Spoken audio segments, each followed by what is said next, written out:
Apps کا میں نے آپ کو بتایا تھا کہ اگر کسی بچے کا سر بڑھ رہا ہو، ہائیڈروکیفلس، اس میں چیخوں کی دوا ہے، اور لیکن میرے علم میں نہیں کہ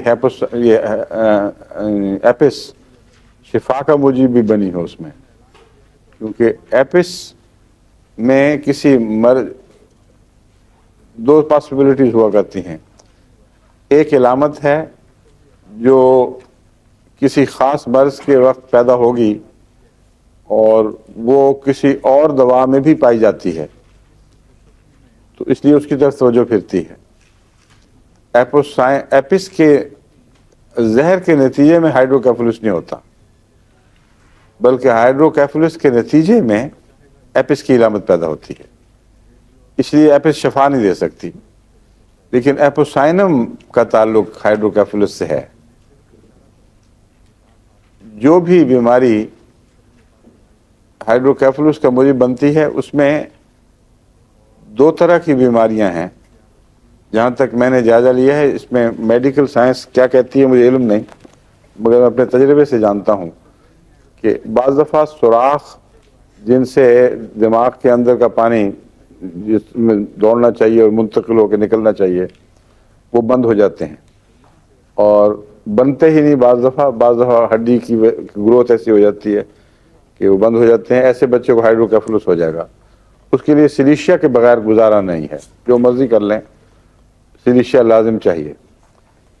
بعض لوگوں کو، بچوں کو بیماری ہوتی ہے جس سے دماغ کے پردوں میں سے پانی رستا ہے، اور وہ پانی رس کر سر کو پھلاتا جاتا ہے، اور اس کی رفتار ایسی ہے کہ اس رفتار سے نکل نہیں سکتا، پھر ہو سکتا ہے بلاکٹ بھی ہو جاتا ہو۔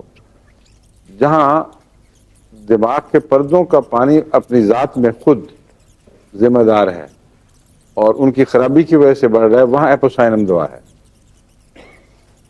اس لیے سلیشیا اور ایپوسائنم کی جو بنیادی وجوہات ہیں ان کا فرق پیش نظر رکھنا چاہیے۔ ایپوسائنم اور ایپس کا فرق اچھی طرح یاد رکھ لیے، کیا کیا باتیں بتائی ہیں۔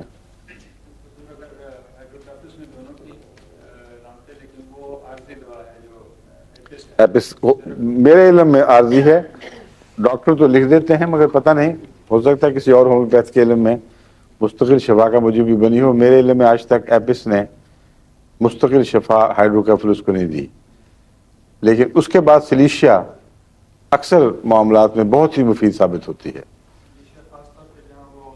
بلاکٹ کی وجہ سے۔ اور اگر ہائیڈروکیفلس میں سلیشیا کام نہیں دے رہی تو اس بات کا احتمال ہے کہ ایپس کیوں نہ ایپوسائنم اس میں کام دے گی، کیونکہ ہائیڈروکیفلس کی اصل وجہ تو یہ ہے کہ اندر سے دباؤ بڑھ رہا ہے اور سر کی ہڈیاں پھیل رہی ہیں، تو اندر کا دباؤ پانی سے ہی ہوا کرتا ہے۔ وہ پانی جو ہے وہ اگر ایسی عمر میں پیدا ہونا شروع ہو جائے، جیسے بچے ہیں تو ہڈیاں نرم ہوتی ہیں، وہ پھیلنی شروع ہو جاتی ہیں۔ اگر بعد میں ہو تو پھر ایسا مریض ویسے مر جاتا ہے کہ اس کو جگہ نہیں ملتی، اور اس کے سر میں بعض دفعہ ایسی بیماریاں ہوتی ہیں جس میں پانی پڑنا شروع ہو جائے بیماریوں کے نتیجے میں، مثلا پردے کے اندر سے پانی نکل رہا ہے، تو یا کینسر ہو جاتا ہے برین میں، اس کے پھولنے کی وجہ سے جگہ تنگ ہے، تو ایسا مریض درد میں مبتلا ہو کر اور کچھ دیر بیمار رہ کر اکثر مر جاتا ہے، لیکن نکلنے کا راستہ نہیں ہوتا۔ اگر کینسر کی ہڈیاں نہ ہوں، گٹھلیاں نہ ہوں اور ویسے پانی ہو تو سلیشیا ٹرائی کر کے دیکھنا چاہیے۔ مجھے ابھی تک موقع نہیں ملا بڑی عمر میں بھی، لیکن ایپس وغیرہ وقتی کام دیں گی، مستقل مشکل ہے جب تک اس پانی کا نکاس نہ بند کیا جائے۔ ایسی صورت میں برائیونیا اور ہائیوسیمس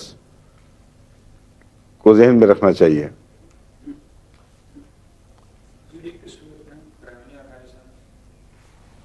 جو سیرس میمبرینز ہیں دماغ کے پردے، ان سے اگر پانی رس رہا ہے کسی وجہ سے اور بڑی عمر کا انسان ہے تو اس کو ہائیڈروکیفلس تو نہیں ہو سکتا، کیونکہ وہ انکیسمنٹ بڑی اسٹرانگ اور ایک قسم کی ہارڈ سیمنٹ میں وہ جکڑا گیا ہے، اس صورت میں وہ تکلیف ہوگی صرف. اور پہلی علامتیں تکلیف کی یہ چیخیں نہیں ہیں بلکہ پاگل پن سی ہیں، ہذیان ہے، سوتے میں شدید بے چینی اور انسان بکتا ہے، بظاہر سوتا ہے مگر چین نہیں آتا، اور یہی بیماری پھر موت کا سبب بن جاتی ہے. ایسی صورت میں وہ دوائیں استعمال ہوں گی جن کا براہ راست پردوں اور ان کے پانی نکلنے سے تعلق ہے. ان میں چوٹی کی دوائیں برائونیا ہیں، سلفر ہے، اور ہائیوسمس بھی مفید ہے اس میں. اور ایک اور وہ اور دوسری چیز میں دیا کرتے تھے، اسٹیمونیم کے متعلق بھی امکان ہے کہ وہ بھی اس میں کام آئے. پانی نکل رہا ہے. ہاں،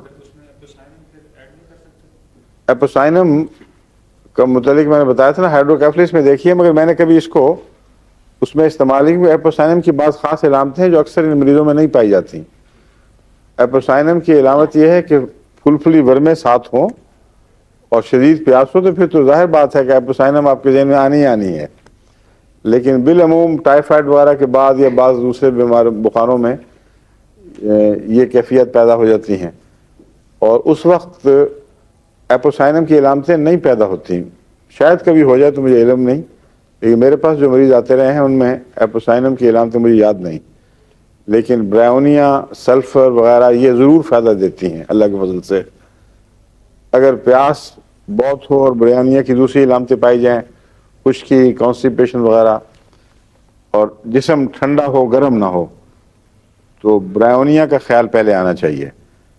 اور اگر جسم گرم ہو، ہاتھ پاؤں میں جلتے ہوں، اور پھر یہ علامتیں ذہنی اس کی ہذیان وغیرہ کی پائی جائیں، تو سلفر اس میں بہترین ہے. سلفر پلوریسی کی چوٹی کی دواؤں میں سے ہے. سلفر میں ذات جم جس کو کہتے ہیں نا، ایک طرف پانی پڑ جاتا ہے اور اس کی وجہ سے پہلو میں دردیں اٹھتی ہیں. اس کی کئی دوائیں ہیں لیکن سلفر ان میں سے ایک بہت ہی اکثر استعمال ہونے، زیادہ تر استعمال ہونے والی دوا ہے.